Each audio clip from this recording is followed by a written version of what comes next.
కానీ భారతదేశంలో కానీ బీసీలకి తీరని అన్యాయం అనేది జరుగుతూ ఉంది.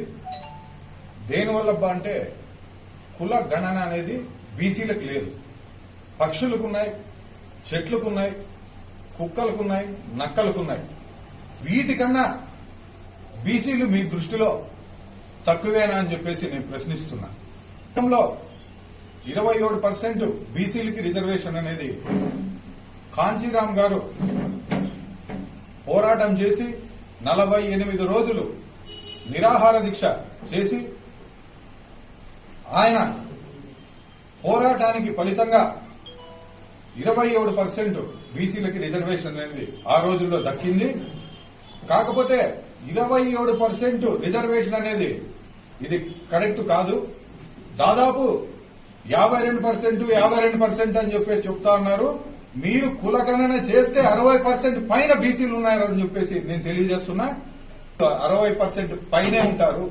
ఈ కులగణన మీరు ఎందుకు చేయట్లేదు? కొంతమంది చేయించారు. జగన్మోహన్ రెడ్డి గారు కులగణన చేశాడు. దాన్ని ఎందుకు బయట పెట్టలేదు? దీని వెనక అంతరాయం ఏంటి అంటే కేవలం 5% ఉండే కమ్మలు, 6% ఉండే రెడ్లు ఈ రోజు రాజ్యం వెళ్తున్నారు ఆంధ్రప్రదేశ్ లో. దాదాపుగా 5% ఉన్న వాళ్ళకి సీట్లు ఎన్ని ఉన్నాయో తెలుసా మీకు? కేవలం 5-6% ఉండే ఈ రెండు కులాలు సీట్లు ఎన్ని వస్తాయో తెలుసా? స్వాతంత్రం వచ్చినప్పటి నుంచి 16 ఎన్నికలు జరిగినాయి. 2902 మంది ఎమ్మెల్యేలు ఎన్నిక కావడం అనేది జరిగింది. దీంట్లో 200 పైచీలకు కమ్మలున్నారు, 49 మంది కమ్మలున్నారు. రెడ్లు వచ్చేసి 658 మంది రెడ్లు ఉన్నారు.